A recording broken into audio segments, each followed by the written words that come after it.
Blake Morrison had built his empire from nothing. 23 years ago, he'd started with a single construction crew and a beat-up pickup truck. Now, Morrison Construction dominated the tri-state area, specializing in high-end residential developments and commercial properties. His hands, permanently stained with calluses and scars, told the story of a man who'd never forgotten where he came from. At 48, Blake stood 6'2", with graying temples that only added to his intimidating presence. His steel blue eyes missed nothing, a trait that had served him well in business and would serve him even better in what was to come. He'd learned early that in construction, one misplaced nail could bring down an entire structure.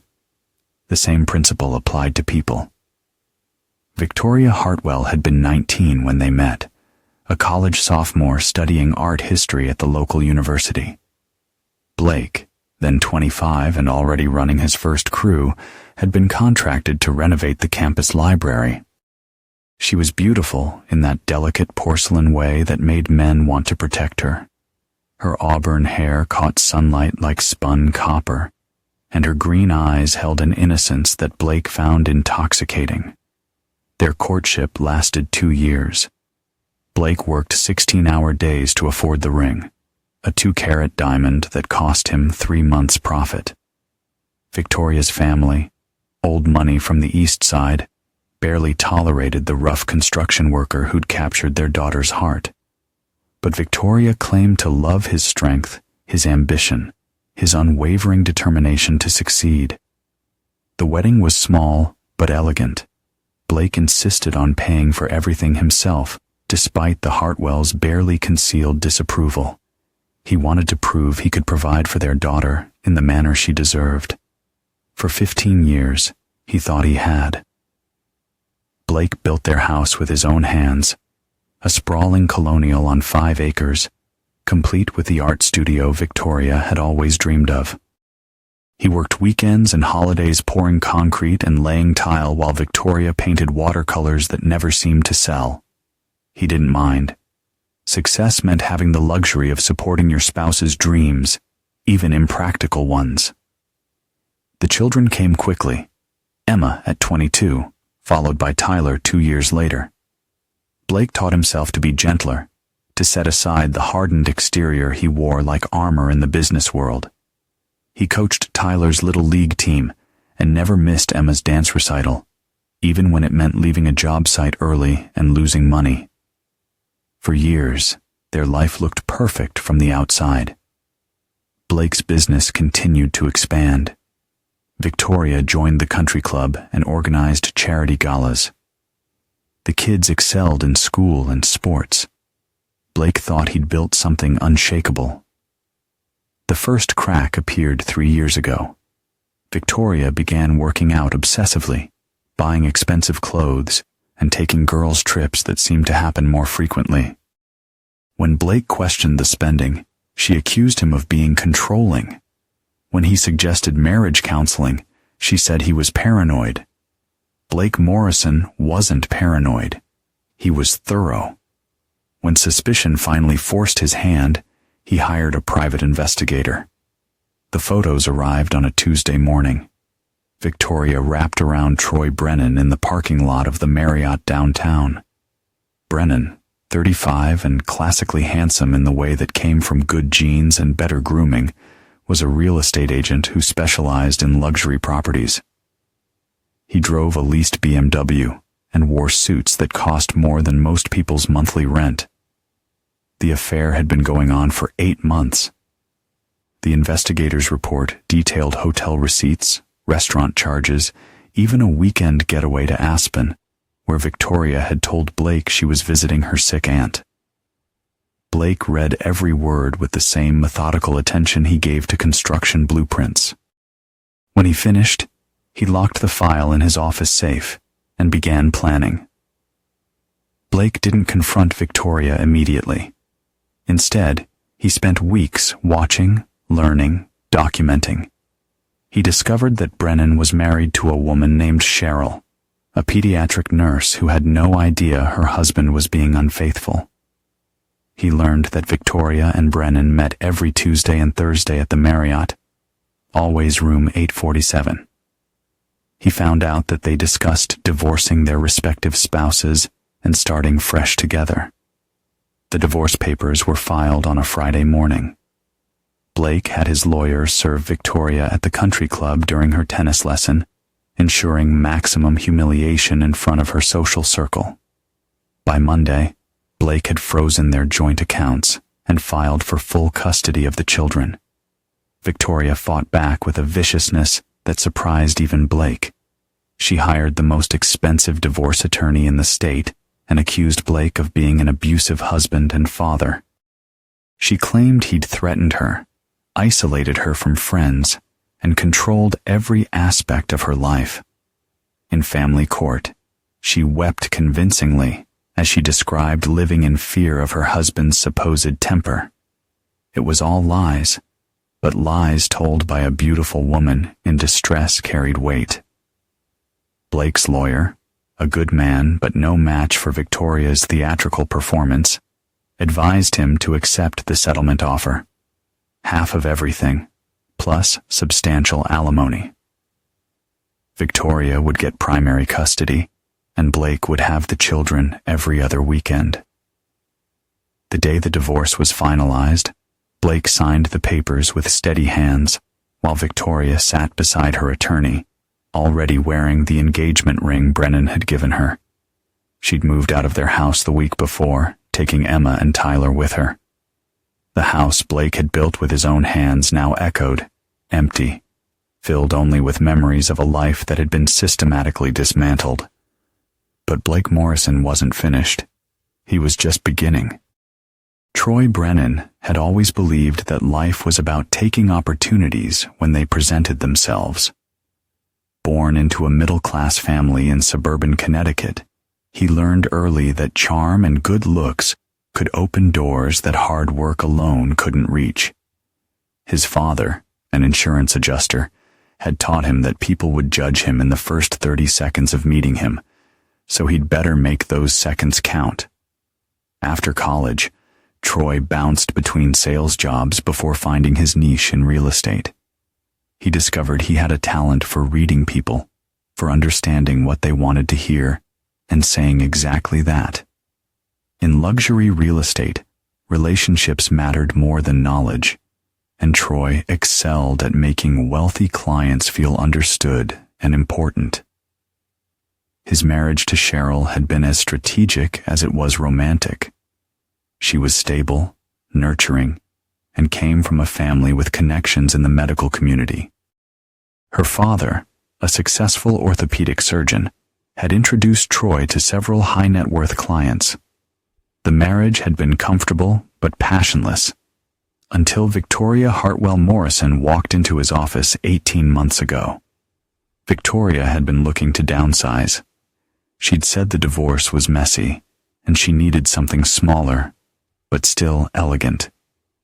Troy had shown her a dozen properties, but it quickly became clear that real estate wasn't really what she was shopping for. Their first coffee meeting turned into dinner. Dinner led to drinks. Drinks led to the Marriott. Victoria was everything Cheryl wasn't. Sophisticated, mysterious, with an edge of danger that excited Troy. She talked about art and culture, made him feel intellectually stimulated in ways his wife never had. She was also married to a man she described as brutish and controlling, someone who'd stifled her creativity and ambitions for 15 years. Troy saw himself as Victoria's rescuer.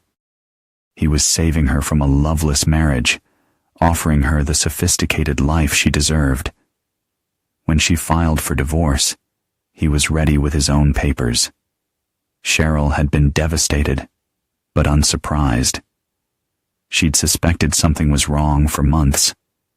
The wedding was small and rushed, held at Victoria's mother's house just 2 months after both divorces were finalized. Helena Hartwell, now 73 and battling emphysema, had insisted on hosting despite her failing health. She'd never approved of Victoria's first marriage and saw Troy as a significant improvement over that construction worker.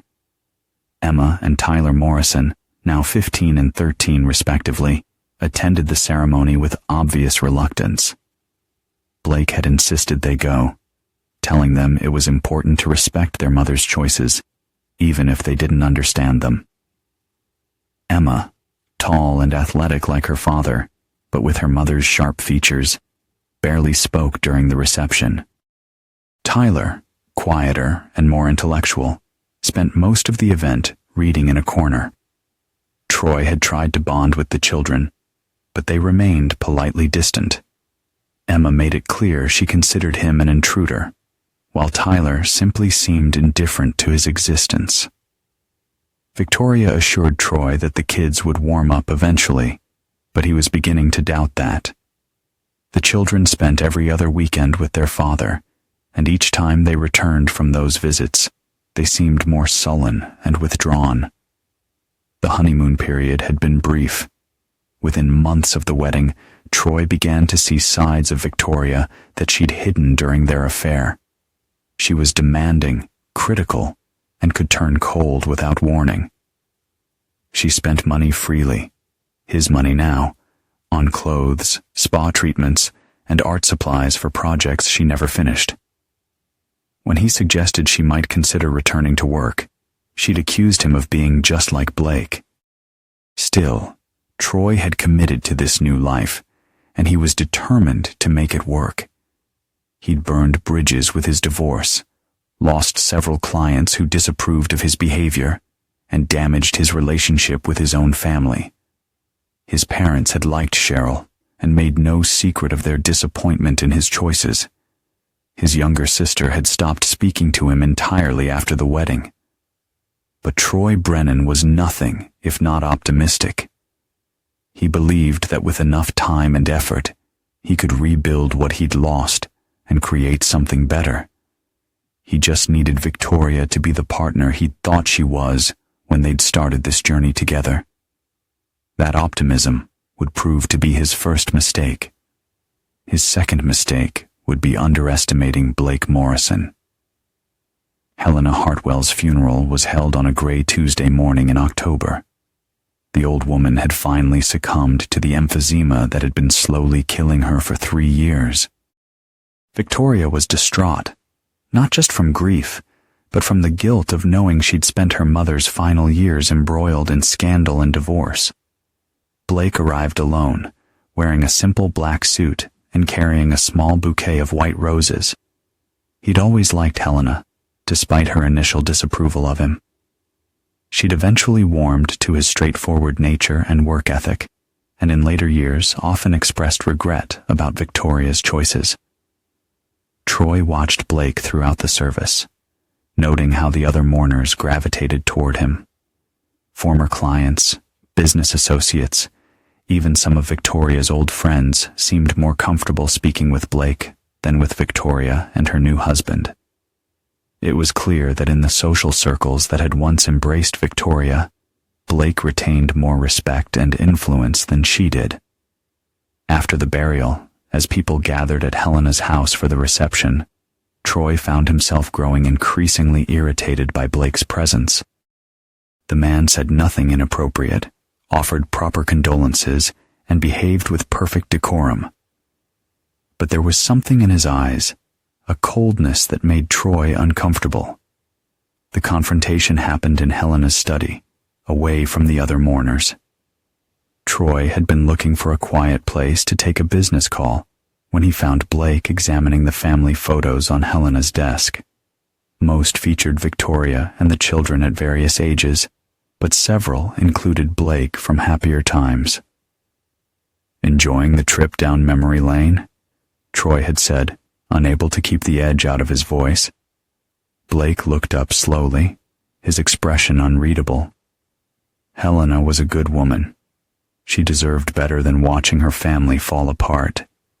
"The family's doing fine," Troy replied. "Better than fine, actually. Victoria is happy now." "Is she?" Blake's tone was conversational, but something in his eyes made Troy step closer. "Stay away from our family, drifter," Troy growled, the words coming out before he could stop them. "She's mine now."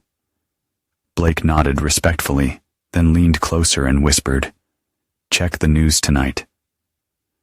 Troy felt a chill run down his spine, but Blake was already walking away, leaving him alone in the study with Helena's photographs and a growing sense of unease. Blake Morrison had learned patience from 15 years of marriage and 23 years of business. In construction, timing was everything. Pour concrete too early, and it wouldn't set properly. Wait too long, and the opportunity was lost forever.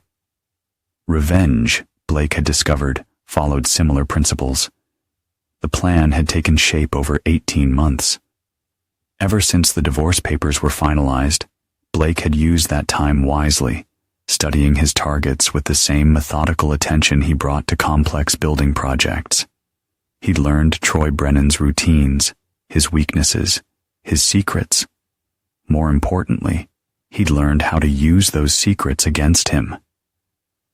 The first phase had been financial. Blake's construction company had contracts throughout the tri-state area, and his reputation for quality work and fair dealing had earned him friends in unexpected places. He'd quietly begun spreading word that Troy Brennan wasn't someone to be trusted with high-end properties. A rumor here, a casual comment there, nothing that could be traced back to Blake directly, but enough to poison the well. Troy's real estate business had begun to suffer 6 months ago. Potential clients were going with other agents. Deals were falling through at the last minute, and his reputation was slowly being eroded. Troy blamed market conditions and increased competition, never suspecting that his troubles were being orchestrated by the man he had wronged. The second phase had been more personal.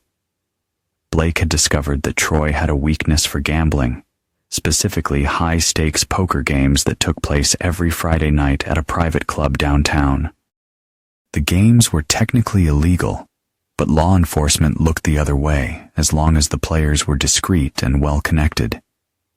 Blake had cultivated a relationship with Marcus Webb, a detective in the Vice Squad, who owed him a favor from years back. Blake had provided testimony that helped Webb close a case involving construction site theft, and the detective had never forgotten the gesture. When Blake mentioned Troy's gambling habits, Webb had been interested but cautious.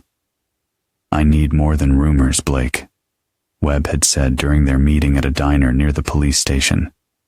"If you want me to move on this, I need solid evidence and a reason to care."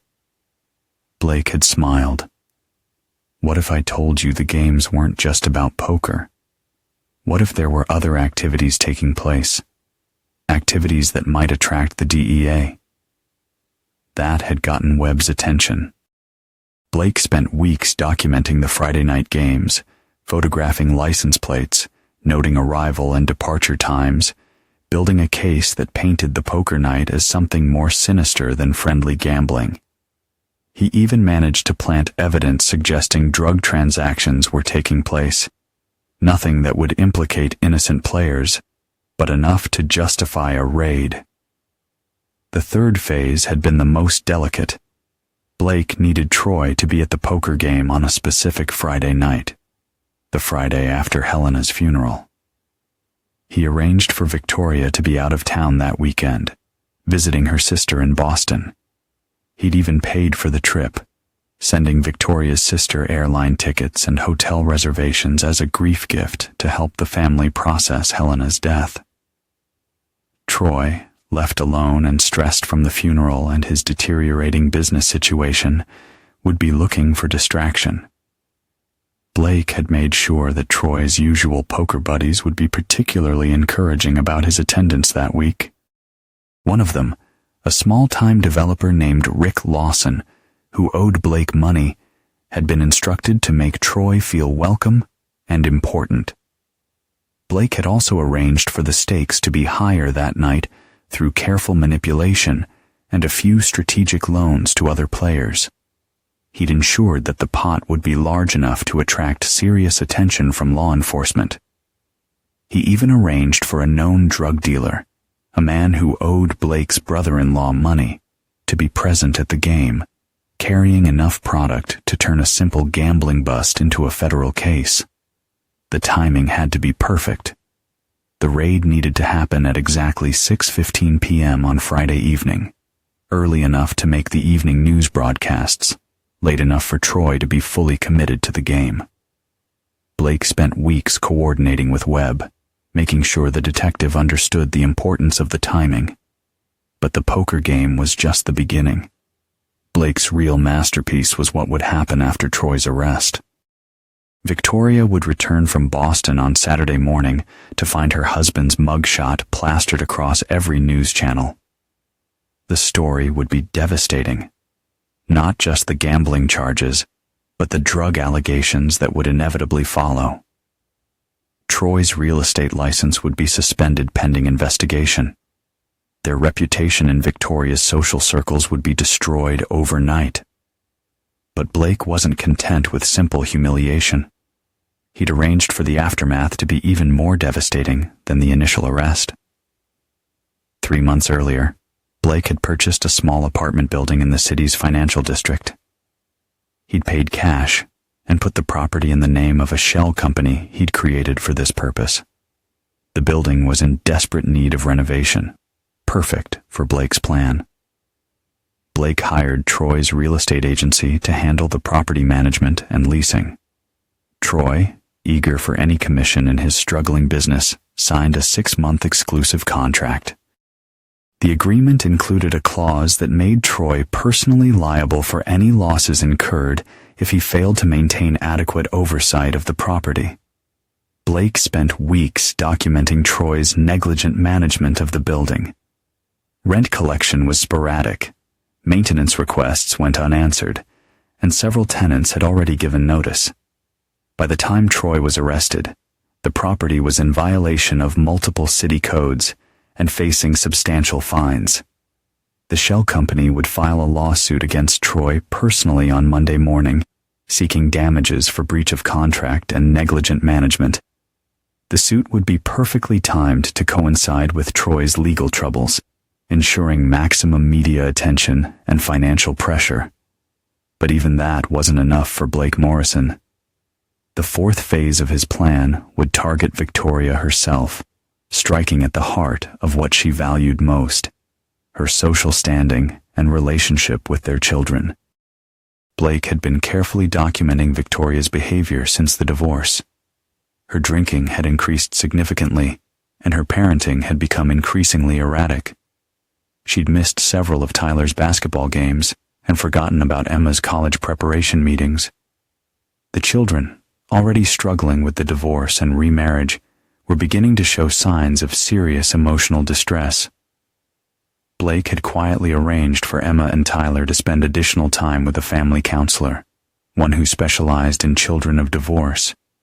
The counselor's reports, while confidential, would be available if custody arrangements ever came up for review.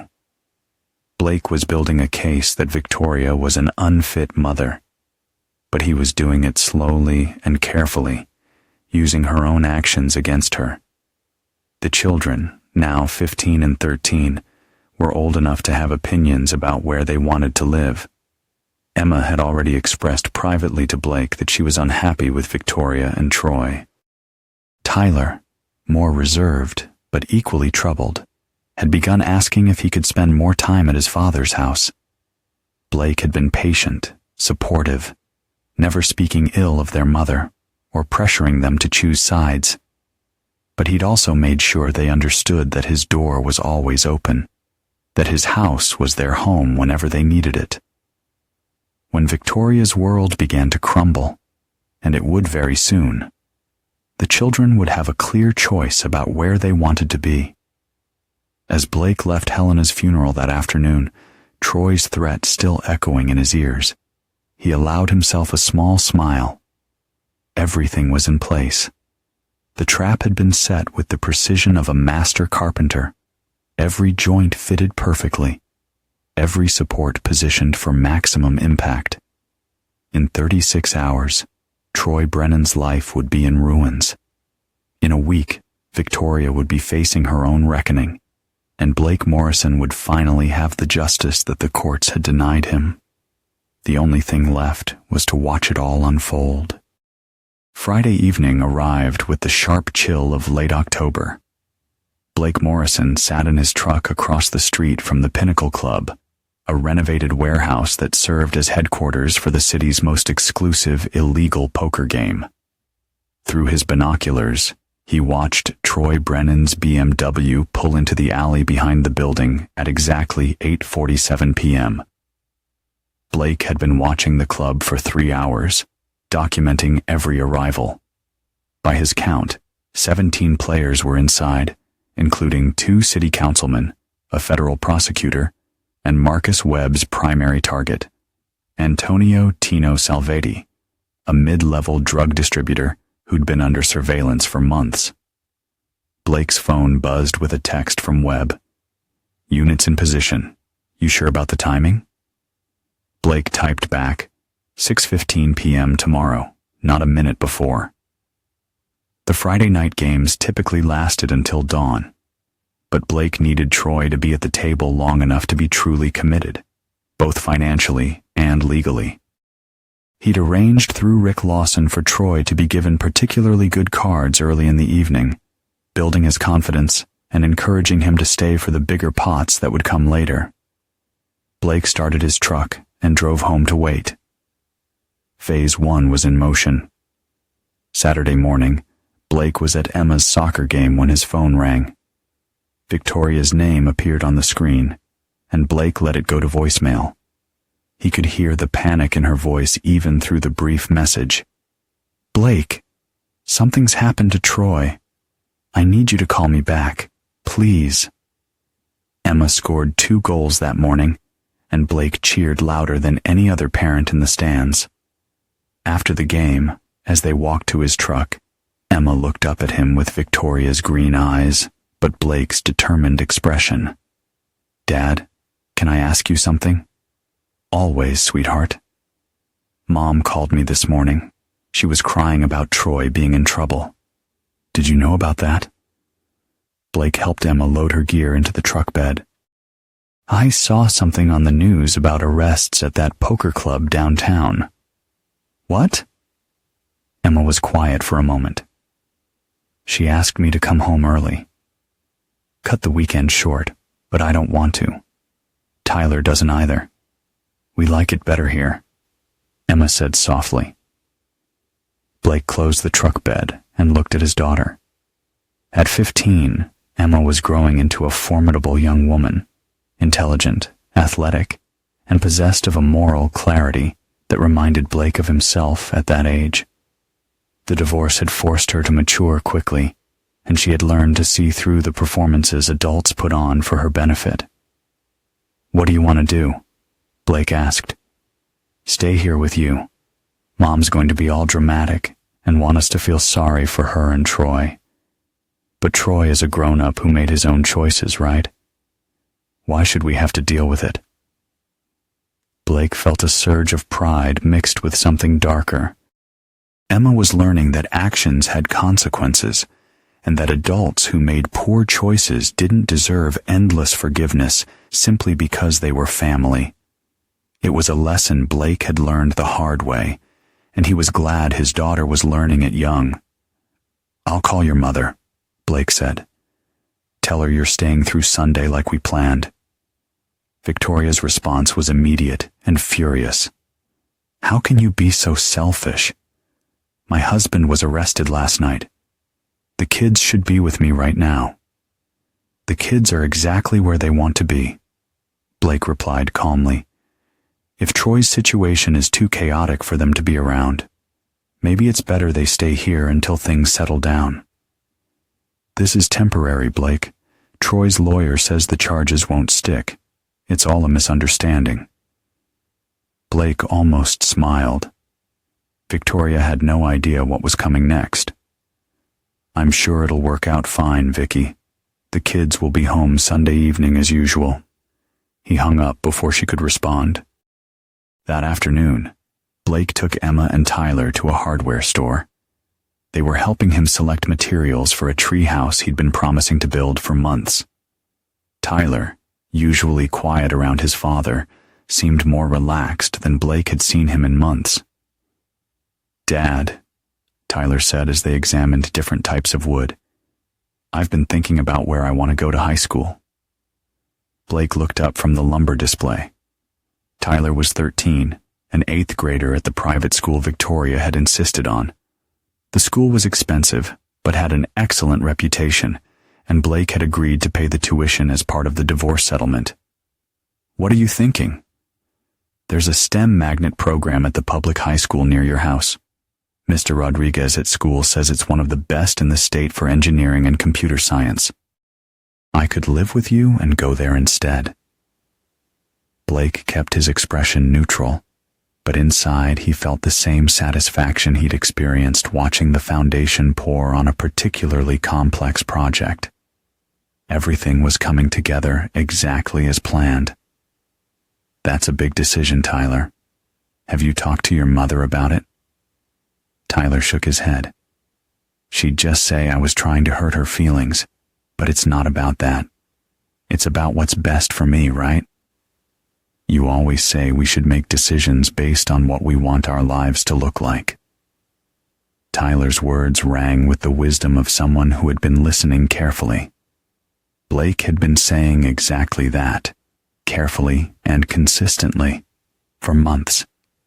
He'd been teaching his children to think critically about their choices, to consider long-term consequences over short-term emotional reactions. He'd been preparing them for exactly this moment. "Why don't you research the program first?" Blake suggested. "Make sure you understand what you'd be getting into. Then we can talk about it seriously." Tyler nodded eagerly. "I already did some research. They have robotics teams that compete nationally, and the computer science track includes college-level coursework. Emma is thinking about switching too." Blake looked at Emma, who shrugged. "The private school is okay, but it's all about appearances. Nobody cares if you actually learn anything as long as your parents pay tuition. I want to go somewhere that challenges me." That evening, after the kids had gone to bed, Blake checked the news. Troy's arrest was the lead story on 3 different channels. The footage showed him being led away in handcuffs, while reporters shouted questions about the drug allegations. His real estate office had already issued a statement suspending him pending investigation. Blake poured himself a whiskey and sat in his office surrounded by architectural drawings and construction photos from 23 years of building. On his desk was a framed photo of Emma and Tyler from last summer, taken during a camping trip to the mountains. They looked happy and healthy. Everything Blake had worked for. His phone rang. Victoria again. "I know you did this," she said without preamble. Her voice was raw from crying, but underneath the grief was something harder. "I don't know how, but I know you're behind what happened to Troy." Blake took a sip of his whiskey. "That's a serious accusation, Vicky. Are you saying I somehow forced Troy to participate in illegal gambling? Don't play dumb with me. This is exactly the kind of thing you do. Methodical, patient, designed to cause maximum damage. You're giving me too much credit. I'm just a construction worker, remember? Not smart enough to orchestrate something this complex." Victoria was quiet for a long moment. When she spoke again, her voice was different, smaller, more vulnerable. It reminded Blake of the girl he'd married 20 years ago. "Why won't you just let us be happy? Why does it always have to be about revenge with you?" Blake set his whiskey down and looked at the photo of his children. "This isn't about revenge, Vicky. This is about consequences. You made choices, and those choices had effects on other people. Sometimes those effects take time to become visible. The kids want to live with you full time. They told me today," Victoria said quietly. "I haven't asked them to choose sides. You haven't had to. You've been playing the long game since the divorce, making yourself look like the stable parent while I deal with all the chaos. Blake almost admired her insight. Victoria had always been perceptive when she wasn't letting emotion cloud her judgment. Maybe the problem isn't that I look stable. Maybe the problem is that you've been anything but, Blake said quietly. Victoria hung up without responding. Blake finished his whiskey and went upstairs to check on Emma and Tyler. Both were sleeping peacefully in the bedrooms he'd built for them when they were small children. Emma's walls were covered with soccer trophies and academic awards. Tyler's room featured science fair ribbons and model airplanes he'd built himself. These were good kids who deserved better than the chaos Victoria and Troy had brought into their lives. Blake had spent 18 months positioning himself to give them that stability, and his patience was finally paying off. Monday morning would bring the next phase of his plan. Troy's legal troubles were just the beginning. Blake Morrison had learned long ago that if you wanted to destroy someone completely, you had to be willing to dismantle their life piece by piece, foundation to rooftop. He was nowhere near finished. Monday morning brought news that Troy Brennan's weekend had gone from bad to catastrophic. Blake read the developments while drinking his coffee and watching Emma and Tyler eat breakfast before school. Both children seemed remarkably unaffected by their stepfather's troubles, chatting about their plans for the week with the resilience that Blake had worked hard to instill in them. The first blow came at 9:15 a.m. when Troy's real estate license was officially suspended, pending the outcome of his criminal case. The state licensing board had acted swiftly, citing the drug-related charges as grounds for immediate action. Troy's business partner, Linda Caswell, issued a statement distancing their agency from Troy's alleged personal indiscretions and announcing that all of Troy's current listings would be transferred to other agents. The second blow arrived at 10:30 a.m. in the form of a process server at Victoria and Troy's townhouse. Blake's shell company, Meridian Properties LLC, was suing Troy for breach of contract and negligent management of the apartment building he'd been hired to oversee. The lawsuit sought damages of $180,000 plus attorney fees, enough to wipe out whatever savings Troy had left after posting bail. Blake was reviewing construction schedules in his office when his phone rang. Rick Lawson's name appeared on the screen. "Blake, I need to talk to you about Friday night." "What about it?" "Troy's talking to his lawyer about the poker game, saying someone set him up. He's asking questions about who invited him, who suggested he play that night. My name came up." Blake leaned back in his chair. He'd expected this. Troy wasn't stupid, just arrogant. Given time to think, he'd start seeing patterns. "What did you tell him?" "Nothing yet. But Blake, I can't afford to get dragged into this. I've got my own business to think about." "Then don't get dragged into it. You invited Troy to a poker game because you thought he'd enjoy it. You had no knowledge of any drug activity, and you're shocked to learn that Tino Salvati was dealing at the table. That's your story, and it's perfectly believable because it's mostly true." Rick was quiet for a moment. What if Troy keeps pushing? What if he starts investigating who owns that apartment building he's being sued over? Then he'll find that Meridian Properties LLC is owned by a retired businessman from Delaware who specializes in distressed real estate investments. The corporate filings are all in order. The chain of ownership is completely legal and very difficult to trace. Blake had spent months creating the shell company, using a legitimate business attorney in Delaware, and establishing a paper trail that would satisfy any casual investigation. The actual ownership structure was buried under 3 layers of holding companies, none of which led back to Blake directly. "I don't like this, Blake. I feel like I'm in over my head." "You're fine, Rick. Just stick to your story and let Troy's paranoia work against him. The more desperate he sounds, the less credible he becomes. Blake hung up and returned to his work. The conversation had gone exactly as he'd expected. Rick Lawson was weak, which made him useful for certain purposes, but also meant he needed constant reassurance. Blake had chosen him specifically because his nervous energy would seem authentic if Troy started asking questions. At noon, Blake's secretary buzzed him with a call from Marcus Webb. "We've got a problem," the detective said. Troy Brennan made bail this morning and immediately hired one of the city's top criminal attorneys, guy named Daniel Croft. He's good, and he's expensive.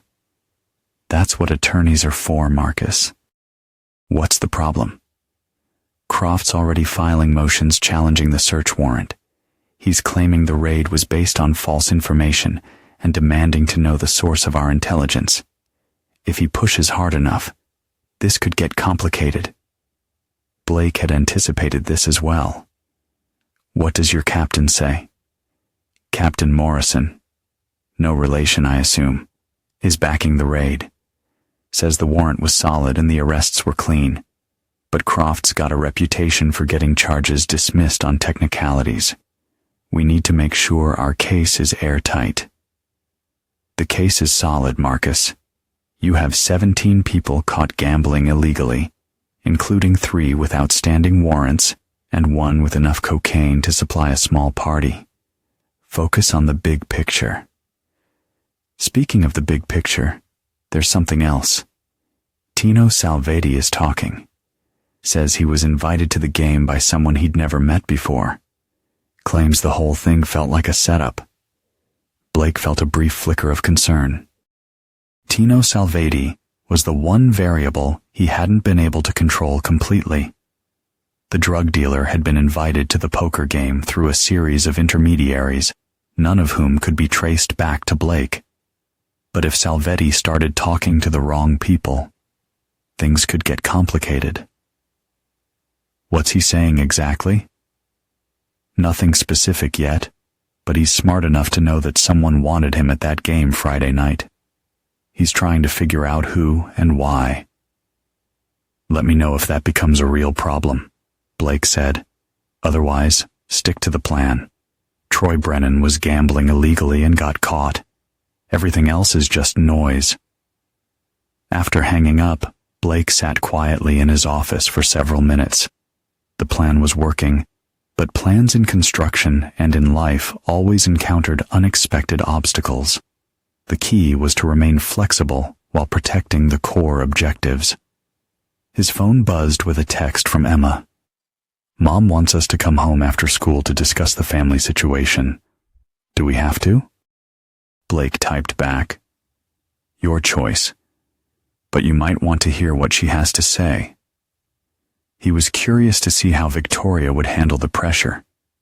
She'd always been good at playing the victim when it served her purposes, but Blake suspected that Troy's arrest had shaken her more deeply than she wanted to admit. The carefully constructed life she'd built with her new husband was crumbling, and Victoria didn't handle chaos well. At 4:30 p.m., Blake received a call from Emma. "Dad, can you come pick us up? Mom's kind of having a breakdown." Blake was in his truck within 5 minutes. He found Emma and Tyler waiting on the front steps of Victoria and Troy's townhouse, both looking uncomfortable and worried. Through the front window, Blake could see Victoria pacing in the living room, gesticulating wildly, while Troy sat slumped on the couch. "What happened?" Blake asked as the kids got into his truck. Emma buckled her seatbelt and sighed. "Mom started crying the minute we walked in. She kept saying our lives were going to be ruined and we needed to stick together as a family. Then Troy started yelling about how someone was trying to destroy him and how he was going to find out who and make them pay." Tyler leaned forward from the back seat. "It was weird, Dad. Troy kept looking at you when he was talking about getting revenge on whoever set him up, like he was trying to send a message or something." Blake pulled away from the townhouse. noting that Troy's BMW was now parked next to a beat-up Honda Civic that Blake didn't recognize. Probably belonged to Troy's attorney or one of his poker buddies. Either way, it suggested that Troy was already marshaling whatever resources he had left. "Did they ask you anything specific?" Blake asked. Emma shook her head. "Mom just wanted us to promise we wouldn't abandon her. She kept saying she needed us now more than ever." "But Dad, the whole thing felt like emotional manipulation, like she was trying to make us feel guilty for having our own opinions about the situation." Blake felt that familiar surge of pride. Emma was learning to recognize manipulation tactics, to trust her own judgment over adult guilt trips.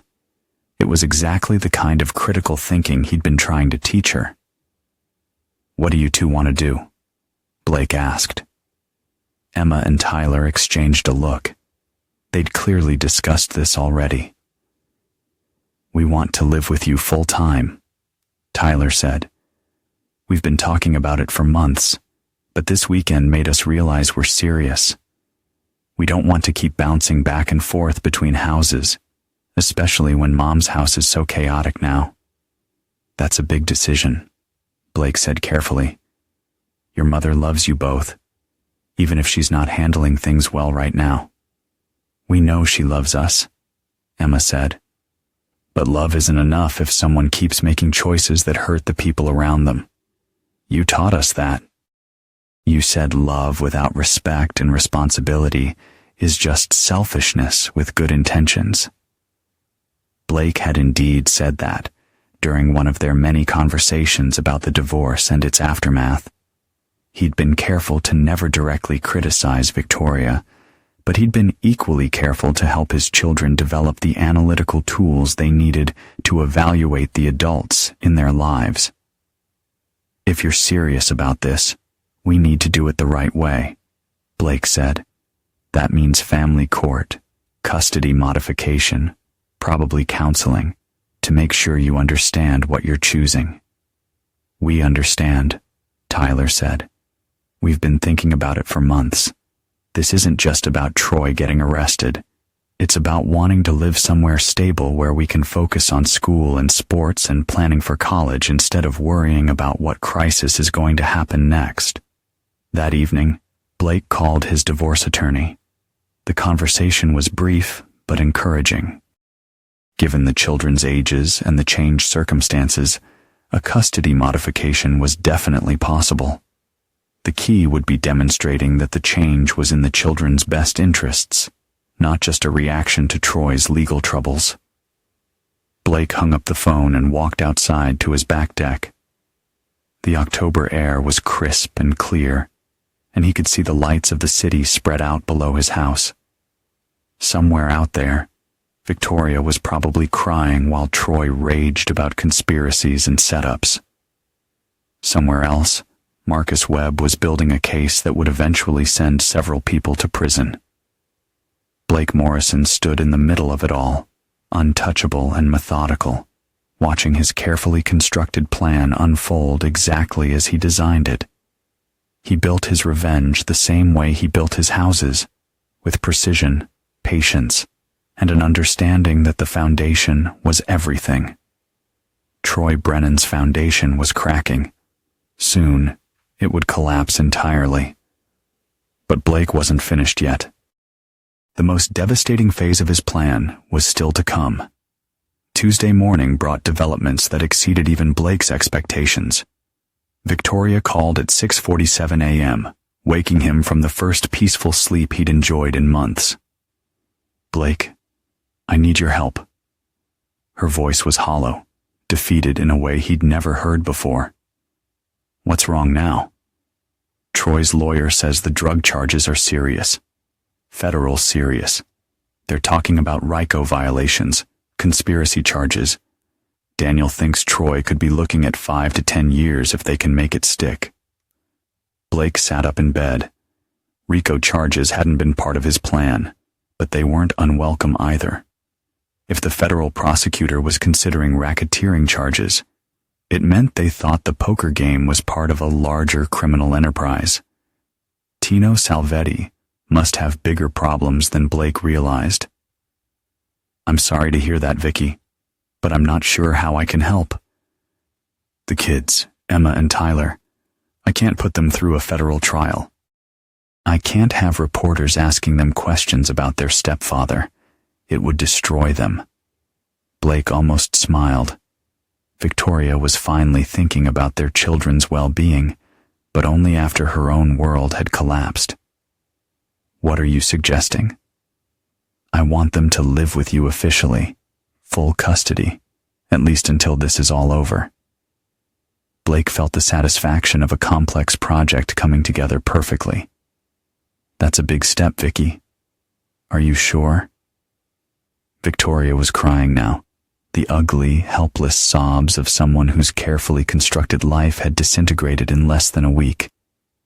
"I don't have a choice. Troy's talking about running, just disappearing before the trial. He wants me to come with him, and I can't. I won't. I won't abandon my children or become a fugitive. But I also can't ask them to stay here and watch their mother's life fall apart on national television." Blake got out of bed and walked to his window. The sun was rising over the mountains, painting the sky in shades of gold and pink. It was going to be a beautiful day. "I'll take the kids," Blake said. "But if we're doing this, we're doing it permanently. No changing your mind when the heat dies down. No custody battles later because you decided you made a mistake." Victoria was quiet for a long moment. "You planned this, all of it. Somehow you orchestrated Troy's arrest, the lawsuit, everything. You've been manipulating us for months." Blake's voice remained calm. "I've been protecting my children. You and Troy created this situation through your own choices. I'm just dealing with the consequences. The kids will figure it out eventually. Em is smart, and Tyler sees everything. They'll realize you destroyed their stepfather deliberately. Maybe they will. And maybe they'll understand that sometimes adults have to make hard choices to protect the people they love. Maybe they'll learn that actions have consequences, and that people who betray trust don't deserve endless forgiveness." Victoria hung up without saying goodbye. Blake showered and dressed, then went downstairs to make breakfast. Emma and Tyler were already in the kitchen, Emma reading a news article on her phone while Tyler worked on homework. "Troy is in bigger trouble than we thought," Emma said without looking up. "The news says he might be connected to some kind of organized crime thing." "Is that possible?" Blake poured himself coffee. "I don't know the details, sweetheart, but sometimes people get in over their heads without realizing how serious the situation is." Tyler looked up from his math homework. "Mom called me this morning. She wants to talk to us after school. She sounded really upset. She's going through a difficult time. Try to be patient with her." Emma set down her phone and looked at her father. "Dad, can I ask you something directly?" Blake sat down across from her. "Always. Did you have anything to do with what happened to Troy?" Blake met his daughter's gaze steadily. Emma had Victoria's green eyes, but Blake's stubborn determination. She was asking the question that Victoria had been too afraid to ask directly. "Troy Brennan made his own choices, Emma. He chose to gamble illegally. He chose to take on business responsibilities he couldn't handle. He chose to associate with people who had questionable judgment. I didn't make any of those choices for him." Emma studied her father's face for a long moment. "That's not really an answer.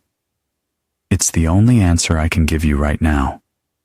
But I want you to understand something important. Everything I've done since the divorce has been focused on protecting you and Tyler. Sometimes protection means being proactive rather than reactive."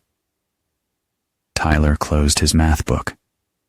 "What does that mean exactly?" Blake chose his words carefully. It means that when someone hurts your family, you don't always wait for them to hurt you again. Sometimes, you make sure they can't. Emma and Tyler exchanged a look. Blake could see them processing this information, trying to understand the implications. They were both smart kids who'd been forced to mature quickly over the past year. They understood more about adult relationships and motivations than Blake would have preferred. "Are we safe?" Tyler asked quietly. "You're absolutely safe. That's the whole point." That afternoon, Blake received a call from Daniel Croft, Troy's attorney. The conversation was brief but revealing. "Mr. Morrison, I'm representing Troy Brennan. I believe you know my client." "I know who he is." "Mr. Brennan believes you may have information relevant to his case. He's expressed concern that his arrest may not have been entirely coincidental." Blake almost laughed. "Are you suggesting I somehow caused your client to participate in illegal gambling?" "I'm suggesting that the timing of certain events seems suspicious. The poker game, the lawsuit, the business difficulties my client has been experiencing. It all seems very coordinated." "That's an interesting theory, Mr. Croft. Do you have any evidence to support it?" Croft was quiet for a moment. "Not yet. But my client is very motivated to find answers. He believes his life is being systematically destroyed, and he's not going to accept that quietly." "Your client's life is being destroyed by his own poor choices. I had nothing to do with those choices. Mr. Morrison, I've been practicing criminal law for 15 years.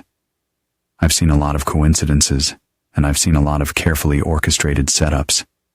This feels like the latter." Blake kept his voice neutral. "That sounds like paranoia to me. But if your client wants to blame external forces for his problems instead of taking responsibility for his actions, that's between him and his conscience. There's one more thing, Mr. Morrison. My client has asked me to inform you that he considers this situation to be far from over. He's not the kind of man who accepts defeat gracefully." Blake felt a chill of genuine concern. Troy Brennan was desperate, facing federal charges and financial ruin. Desperate men did unpredictable things, sometimes dangerous things. "Is that a threat, Mr. Croft?" "It's information. What you do with it is up to you." After hanging up, Blake sat in his office for several minutes thinking. Troy's desperation was becoming a liability. A man with nothing left to lose might take risks that could expose Blake's careful planning. Something needed to be done about Troy Brennan before he became truly dangerous. Blake picked up his phone and dialed Marcus Webb. "Marcus, it's Blake. I need to ask you something about Troy Brennan." "What about him?" "How seriously is the federal prosecutor taking the RICO angle?" Webb was quiet for a moment. "Very seriously. They think the poker game was connected to a larger money laundering operation. Tino Salvetti's been talking, trying to cut a deal. If they can tie Brennan to Salvetti's distribution network, they've got him on conspiracy charges." Blake felt pieces clicking into place. What would it take to make that connection stick? Evidence that Brennan was more than just a casual player. Phone records, financial transactions, witness testimony. "Why are you asking?" "Troy's attorney called me today. Made some veiled threats about not accepting defeat gracefully. I'm wondering if Troy might do something stupid that would help your case." Webb laughed grimly. "Desperate defendants make mistakes. If Brennan's feeling cornered, he might reach out to the wrong people or say the wrong things. We'll be watching." That evening, Emma and Tyler returned from their meeting with Victoria, looking subdued but resolved. Emma spoke for both of them. "Mom wants us to live with you permanently. She says she can't take care of us properly while Troy's case is going on." Blake nodded. How do you feel about that?" "Relieved," Tyler said immediately. "I was worried she was going to ask us to choose sides or make us feel guilty for wanting stability." Emma sat down on the couch next to her father. "She looked really old, Dad, like she'd aged 10 years in the past week. I almost felt sorry for her." "Your mother's learning some hard lessons about consequences. That doesn't make her a bad person, but it doesn't make her choices any less destructive either." "She asked us not to hate Troy," Tyler said. "She said he made mistakes, but he's not a bad man." Blake considered his response carefully. "Troy Brennan is learning the same lessons your mother is. Whether he's good or bad isn't really the question anymore. The question is whether he's willing to accept responsibility for what he's done, or whether he's going to keep blaming other people for his problems." Emma looked at her father with an expression of sudden understanding. "That's why you're not angry anymore, isn't it? You've moved past being hurt or betrayed. Now you're just—" "What?" "Making sure justice happens." Blake was surprised by his daughter's insight. She was exactly right. The anger and hurt from Victoria's betrayal had faded months ago, replaced by something colder and more focused. He wasn't acting out of emotion anymore. He was acting out of principle.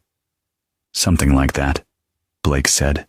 "Sometimes justice takes time to arrive. Sometimes it needs help." Emma nodded slowly. "I think I understand." Outside, storm clouds were gathering over the mountains.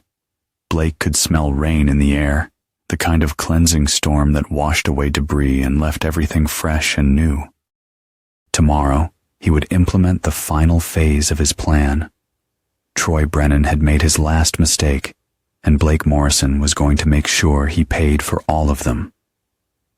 Wednesday morning arrived with the storm Blake had smelled the night before. Rain lashed against his office windows as he reviewed the final components of his plan. Everything was ready. After 18 months of careful preparation, Troy Brennan's destruction would be complete within the next 24 hours. Blake's phone rang at 8:15 a.m. Victoria's number appeared on the screen, but the voice that answered was Troy's. "You son of a... I know what you did." Blake leaned back in his chair, unsurprised by the call. "Troy, you sound upset." "Don't play games with me, Morrison. I figured it out. The poker game, the lawsuit, all of it. You've been orchestrating this whole thing from the beginning." "That's quite an accusation. Do you have any proof?" Troy's voice was ragged with exhaustion and desperation. "I don't need proof for what I'm going to do to you. You want to destroy my life? Fine, but I'm taking you down with me." Blake felt a familiar calmness settle over him. This was the moment he'd been waiting for. The moment when Troy's desperation would cause him to make the kind of mistake that would seal his own fate. "What exactly are you planning to do, Troy?" "I'm going to tell everyone the truth. I'm going to expose you for the manipulative bastard you really are. Victoria, the kids, your business associates, your clients. By the time I'm done, no one will want anything to do with you." Blake almost smiled. "And who's going to believe you? A man facing federal charges, financial ruin, and possible prison time? You'll sound like a paranoid conspiracy theorist." "We'll see about that. I'm done being your victim, Morrison. It's time you learned what real consequences feel like." Troy hung up before Blake could respond. Blake immediately called Marcus Webb. "Marcus, I need to report a threatening phone call." "What kind of threat?" Blake recounted the conversation, emphasizing Troy's emotional state and his promise to take you down with me. Webb listened carefully, asking follow-up questions about specific wording and tone. "This could be exactly what we need," Webb said when Blake finished. "If Brennan's making threats against witnesses, that's witness intimidation. Federal prosecutors take that very seriously, especially in RICO cases. What should I do? Document everything. If he contacts you again, record the conversation if you can do it legally. And Blake, be careful.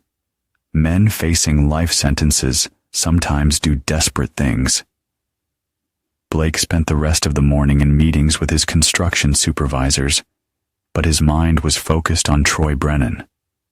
Desperate men were dangerous, but they were also predictable. Troy was going to try to hurt Blake the only way he thought he could, by attacking his reputation and relationships. Blake had prepared for this possibility. At noon, Blake received a call from Emma's school. His daughter had been called to the principal's office because a man claiming to be her stepfather was demanding to speak with her. The school had refused, following Blake's explicit instructions that only he and Victoria were authorized to have contact with the children during school hours. Blake was in his truck within minutes, but by the time he arrived at the school, Troy was gone. Emma was sitting in the principal's office looking shaken, but angry. "He looked terrible, Dad, like he hadn't slept in days. He kept saying he needed to tell me the truth about you, that you weren't the man I thought you were." Principal Martinez, a woman Blake had known for years through Emma's academic achievements, looked concerned. "Mr. Morrison." Mr. Brennan was quite agitated. "He accused you of destroying his life and said he was going to make sure everyone knew what kind of man you really are." Blake sat down next to Emma. "What did you tell him?" "Nothing. I refused to talk to him, but Dad, he scared me. Not physically, but the way he was talking, like he was desperate enough to do something really stupid." Blake put his arm around his daughter. "You did exactly the right thing. From now on, if Troy tries to contact you or Tyler directly, you call me immediately. Don't engage with him. Don't listen to what he has to say. Just get away and call me." That afternoon, Blake made a series of phone calls to his business associates, clients, and friends. He didn't give details, but he let each person know that a disgruntled individual connected to his divorce might try to spread false information about him. He framed it as a heads-up rather than a defense, the kind of professional courtesy that successful businessmen understood. The responses were exactly what Blake had expected.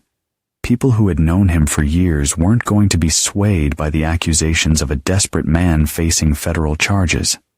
If anything, Troy's campaign to destroy Blake's reputation would backfire, making Troy look unstable and vindictive. At 4:30 p.m., Blake received the call he'd been expecting. Tyler's school reported that Troy had attempted to pick up Tyler from basketball practice, claiming there was a family emergency. The coach, following Blake's instructions, had refused and called Blake immediately. Blake arrived at the school to find Tyler safely in the coach's office, but shaken by the encounter. "Troy grabbed my arm when I wouldn't go with him," Tyler said. "He kept saying you'd poison me against him, that he needed to tell me the truth before it was too late." Coach Williams, a former Marine who'd played college football, looked grim. "Mr. Morrison, I had to physically step between Mr. Brennan and your son. He was aggressive, unstable. I think you should call the police." Blake nodded. "I will. Tyler, did Troy say anything specific about what he planned to do?" Tyler thought for a moment. "He said he was going to expose you tonight, that by tomorrow morning everyone would know what you really are. He kept talking about evidence and proof and making you pay." Blake felt pieces clicking into place. Troy was planning something for tonight, probably a social media campaign or emails to Blake's business contacts. It would be emotional, desperate, and ultimately self-defeating. But it would also provide Blake with the final piece of evidence he needed. Blake called Marcus Webb from the parking lot. "Marcus, Troy Brennan just attempted to forcibly remove my children from school. I need to file charges for attempted kidnapping and harassment. Jesus, Blake. The guy's really lost it. It gets better. He's threatening to expose me tonight. Says he's going to release evidence about what I've done to him. Webb was quiet for a moment. You know what this sounds like? It sounds like a man who's about to flee. Federal defendants sometimes try to burn everything down before they run. What do you mean? If Brennan's planning to skip town before his trial, he might be desperate enough to do something that would give us grounds for additional charges. Keep your phone on tonight, Blake. If he tries to contact you again, we want to know about it immediately. That evening, Blake, Emma, and Tyler ate dinner together while monitoring social media and email. At 7:30 p.m., Troy's campaign began. First came a series of Facebook posts detailing Blake's supposed systematic destruction of Troy's life. The posts were long, rambling, and increasingly incoherent. Troy accused Blake of bribing police officers, fabricating evidence, and orchestrating an elaborate conspiracy to frame an innocent man. Next came emails to Blake's business contacts, clients, and friends.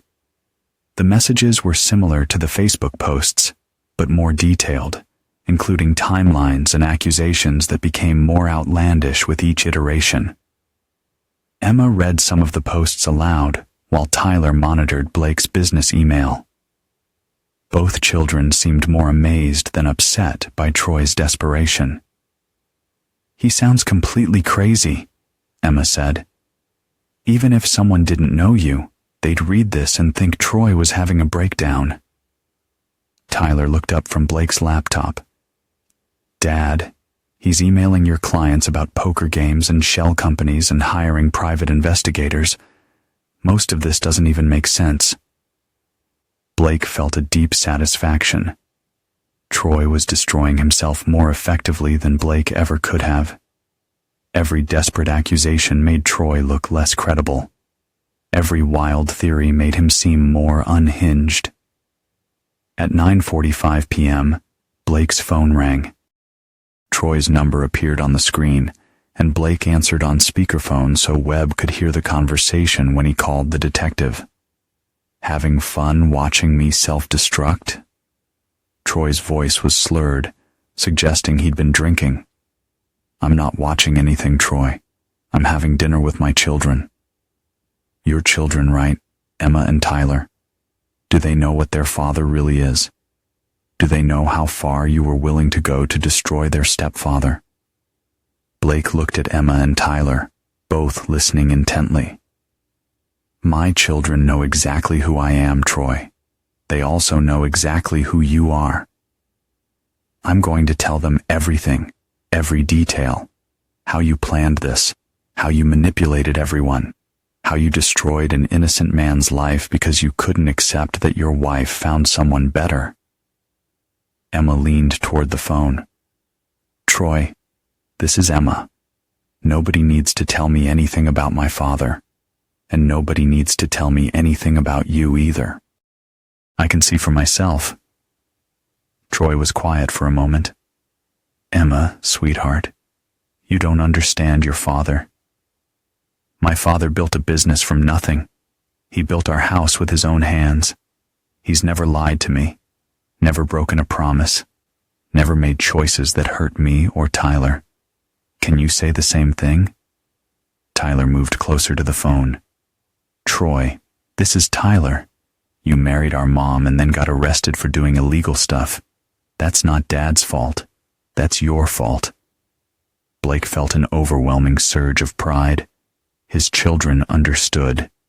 They saw through Troy's desperation to the fundamental truth that actions had consequences, and that Troy's consequences were entirely of his own making. Troy's voice, when he spoke again, was broken, defeated. You turned them against me. You poisoned their minds. I didn't have to turn them against anything, Troy. I just had to make sure they could see clearly. The rest was up to you. Troy hung up without another word. Blake immediately called Marcus Webb and replayed the recorded conversation. Webb listened carefully, asking Blake to replay several sections. "This is perfect, Blake. We've got witness intimidation, threats against minors, and what sounds like a man who's preparing to flee. I'm going to call the federal prosecutor tonight. They'll probably want to revoke Brennan's bail." Blake hung up and looked at his children.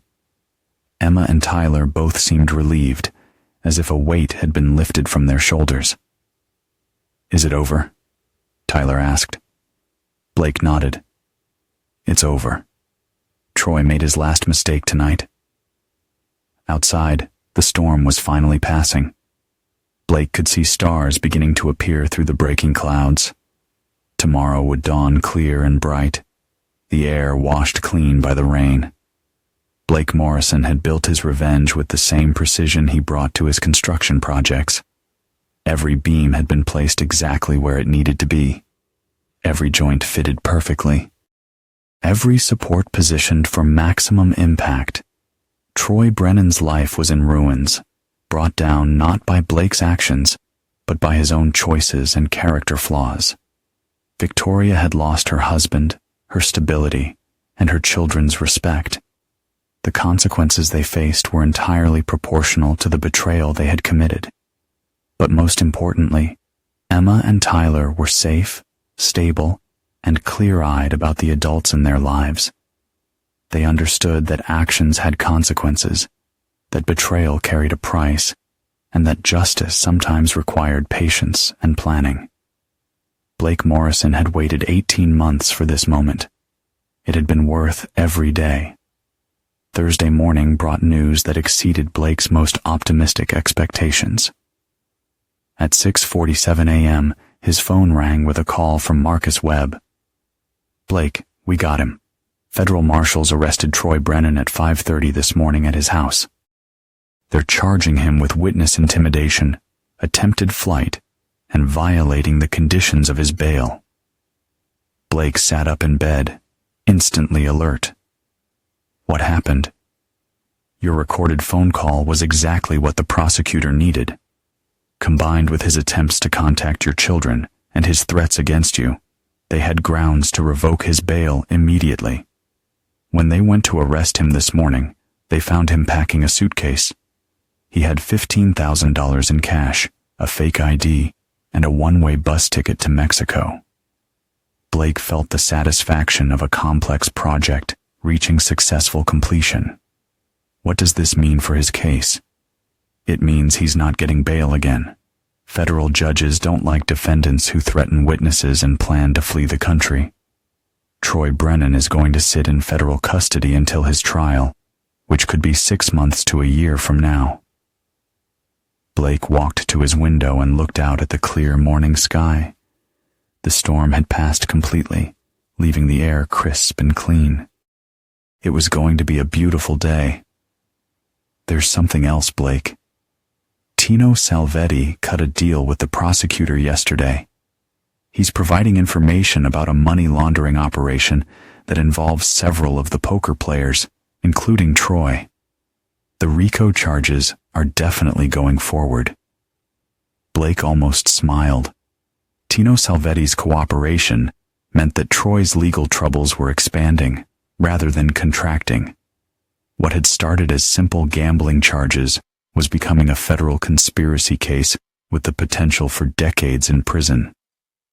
I appreciate you keeping me informed, Marcus. One more thing. Troy's attorney, Daniel Croft, called my captain this morning. He wants to discuss his client's mental state, possibly pursue an insanity defense. Apparently, Troy spent most of last night ranting about elaborate conspiracies and cover-ups. Blake ended the call and went downstairs to make coffee. Emma and Tyler were already in the kitchen, both looking more relaxed than they had in weeks. Troy's in jail, Blake told them without preamble. He was arrested this morning for threatening us and trying to leave the country. Emma looked up from her cereal. Good. I was worried he might try to do something crazy. Tyler nodded agreement. Is this really over now? Like, completely over? It's over, Blake confirmed. Troy's not getting out of jail anytime soon, and when he does get out, he'll have much bigger problems to worry about than bothering us. At 9:30 a.m., Blake received a call from Victoria. Her voice was hollow, completely drained of emotion. They arrested Troy this morning. The federal marshals, they said he was trying to flee the country. I heard. I'm sorry, Vicky. Victoria laughed, but there was no humor in it. Are you? Are you really sorry? Because this is exactly what you wanted, isn't it? Troy destroyed. Me humiliated. Our marriage in ruins. Blake considered his response carefully. Victoria was broken now, no longer capable of the manipulation and denial that had characterized her behavior since the divorce. This might be the first honest conversation they'd had in years. I wanted justice, Victoria. I wanted consequences for the choices you and Troy made. I wanted my children to understand that actions matter, that betrayal carries a price. You destroyed him systematically, methodically. You planned every detail, didn't you? Blake was quiet for a long moment. Troy destroyed himself. I just made sure it happened faster and more completely than it would have naturally. The kids won't speak to me. Emma hung up on me yesterday. Tyler won't return my calls. They blame me for everything that's happened. The kids are old enough to make their own judgments about the adults in their lives. They've seen how you and Troy handle pressure, how you respond to consequences.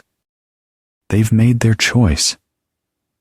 Victoria was crying now, the deep, hopeless sobs of someone whose carefully constructed world had completely collapsed. I lost everything. My husband, my children, my reputation. Was that really necessary? Wasn't the divorce punishment enough? Blake felt no sympathy for her tears. You didn't just divorce me, Victoria.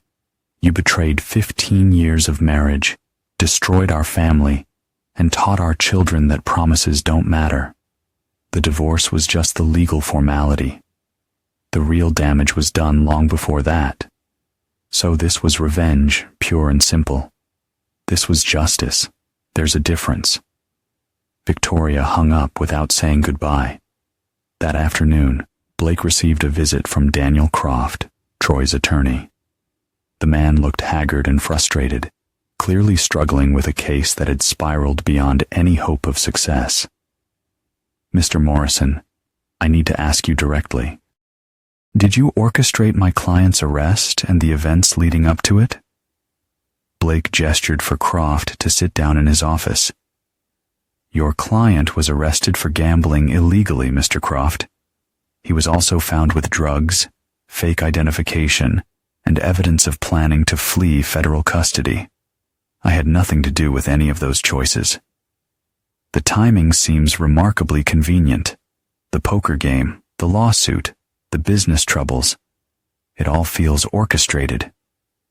Blake leaned back in his chair. Your client made a series of poor decisions that led to predictable consequences. Sometimes justice takes time to arrive, but it usually gets there eventually. Croft studied Blake's face for a long moment. You're not going to admit to anything, are you? There's nothing to admit. Troy Brennan is facing the consequences of his own actions. If those consequences seem particularly severe, perhaps that's because his actions were particularly destructive. Croft gathered his papers and stood to leave. Mr. Morrison, I've been practicing law for 15 years. I've seen a lot of cases, a lot of clients, a lot of situations. What happened to Troy Brennan was the most thorough and complete destruction of a human being I've ever witnessed. Blake met the attorney's gaze steadily. Some people deserve to be destroyed, Mr. Croft. Some people earn their consequences through years of selfish choices and betrayals. Troy Brennan is one of those people. And you think you have the right to be judge, jury, and executioner? I think I have the right to protect my family and ensure that people who harm them face appropriate consequences. Everything else is just details. Croft left without another word. That evening, Blake, Emma, and Tyler went out to dinner to celebrate Emma's acceptance to the early admission program at the state university. She'd been accepted into the engineering program with a full academic scholarship, an achievement that filled Blake with enormous pride. "I want to study structural engineering," Emma told him over dinner. "Like you, but with more math and science. I want to design bridges and skyscrapers." Tyler, now fully committed to the STEM magnet program, was already talking about his plans for high school and beyond. "I want to study computer science and robotics. Maybe start my own company someday." Blake looked at his children, intelligent, ambitious, morally grounded young people who understood the value of hard work and personal responsibility. They'd weathered the storm of their parents' divorce with remarkable resilience, emerging stronger and more focused than before. "I'm proud of both of you," Blake said, "not just for your academic achievements, but for how you've handled everything that's happened this year. You've made good choices even when the adults around you were making terrible ones." Emma reached across the table and squeezed her father's hand. "We learned from watching you, Dad. You showed us that when someone hurts you, you don't have to hurt them back. You just have to make sure they can't hurt you again." Tyler nodded agreement. "And you taught us that consequences matter, that people who make selfish choices eventually pay for them." Blake felt a deep satisfaction that had nothing to do with revenge or justice. He'd raised his children to understand the world clearly, to see through manipulation and emotional appeals to the underlying reality of character and consequences. They would make good choices in their own lives because they understood the long-term effects of both good and bad decisions. As they drove home that evening, Blake's phone buzzed with a text message from Marcus Webb. "Troy Brennan pleaded guilty to all charges this afternoon. Sentencing is scheduled for next month. His attorney says he's looking at 8 to 12 years federal time." Blake showed the message to Emma and Tyler. Both read it without surprise or celebration. "Is that enough?" Emma asked. 8 to 12 years? Blake considered the question seriously. "It's proportional to what he did. He destroyed a family, betrayed trust, made choices that hurt innocent people. 8 to 12 years gives him time to think about those choices and their consequences." Tyler was quiet for a moment. "What about Mom? What happens to her?" "Your mother will have to figure out how to rebuild her life. She's lost her husband, her children's respect, and her social standing. Those are consequences she earned through her own choices. Whether she learns from them or not is up to her." Blake Morrison had spent 18 months planning and executing the most thorough act of revenge in his considerable experience. But as he looked at his children, safe, stable, and clear-eyed about the world around them, he realized that revenge had never been the real goal. The real goal had been justice, and justice had been served. 6 months later, Blake Morrison stood in the driveway of his house, watching Emma and Tyler load their belongings into his truck for the move to their new home. The house he'd built with his own hands, once symbolizing his marriage to Victoria, had been sold to a young family with 3 small children. Blake had watched them tour the property with the same excitement he and Victoria had felt 20 years ago, and he'd been genuinely happy to pass the house on to people who would fill it with new memories. The new house was smaller, but more thoughtfully designed, built on 10 acres in the mountains, with spectacular views and room for the workshops Blake had always wanted. Emma had her own study for her engineering coursework, and Tyler had a laboratory space for his robotics projects. Blake had built the house specifically for the three of them, designing each room with their current needs and future plans in mind. "Dad," the university called, Emma said as she secured her boxes in the truck bed. "They want me to join the honors program and work with the professor who's designing earthquake-resistant building systems." Blake felt his usual surge of pride. Emma had finished her first year of college with a perfect GPA while also playing varsity soccer.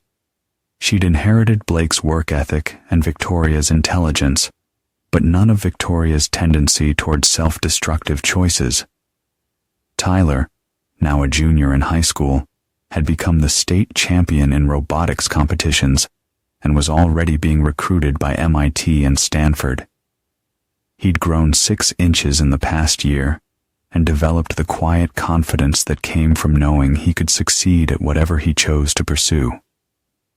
"I got a letter from Mom," Tyler said as they finished loading the truck. "She wants to meet for coffee next week." Blake felt no emotional reaction to the news. Victoria had spent the past 6 months in rehabilitation, not for drugs or alcohol, but for what her therapist called destructive relationship patterns. She'd lost weight, found a job at an art gallery, and was living in a small apartment across town. Blake had seen her twice since Troy's sentencing, both times at mandatory family court sessions to finalize the custody arrangements. "How do you feel about that?" Blake asked. Tyler shrugged. "Curious, I guess. I don't hate her anymore. I just don't really understand her. It's like she's a stranger who used to live in our house." Emma closed the truck's tailgate and dusted off her hands. "I might see her too. Not because I want a relationship with her, but because I want to understand how someone can make such consistently poor choices. It's kind of fascinating from a psychological perspective." Blake almost smiled. His children had developed the analytical distance that came from understanding the difference between loving someone and trusting them. They would see Victoria because they were curious about her transformation, not because they felt obligated to forgive her or rebuild a relationship she had destroyed through her own actions. "Just remember that people can change their behavior without changing their fundamental character," Blake said. "Your mother may have learned to make better choices, but that doesn't erase the choices she made before." As they drove through town toward their new home, Blake's phone rang. The caller ID showed Daniel Croft's name, and Blake answered out of curiosity. "Mr. Morrison, I wanted to update you on Troy Brennan's situation. I didn't realize you were still representing him." "I'm not. He fired me 6 months ago, but I heard through the federal prosecutor's office that he was found dead in his cell yesterday morning. Apparent suicide." Blake felt no emotion at the news. Troy Brennan had made his final choice, the logical conclusion of a life built on selfishness and betrayal. "I see," Blake said. "The guards found a note. Apparently, he'd been planning this for months. He blamed you for destroying his life. Said he couldn't live with the shame of what he'd become." Blake pulled over to the side of the road and put the truck in park. Emma and Tyler were both listening, their expressions serious but unsurprised. "Mr. Croft, Troy Brennan destroyed his own life through his own choices. If he chose to end that life rather than face the consequences of his actions, that's consistent with the selfish behavior he demonstrated throughout this entire situation. Perhaps, but I thought you should know that his final words were a warning. He said that what goes around comes around, and that someday you'll face your own reckoning." Blake almost laughed. Troy Brennan spent his entire adult life avoiding consequences and blaming other people for his problems. The fact that he couldn't accept responsibility even at the end doesn't surprise me. Blake hung up and looked at his children. Both were processing the news with the same analytical approach they brought to all serious matters. "Are you okay with this?" Emma asked.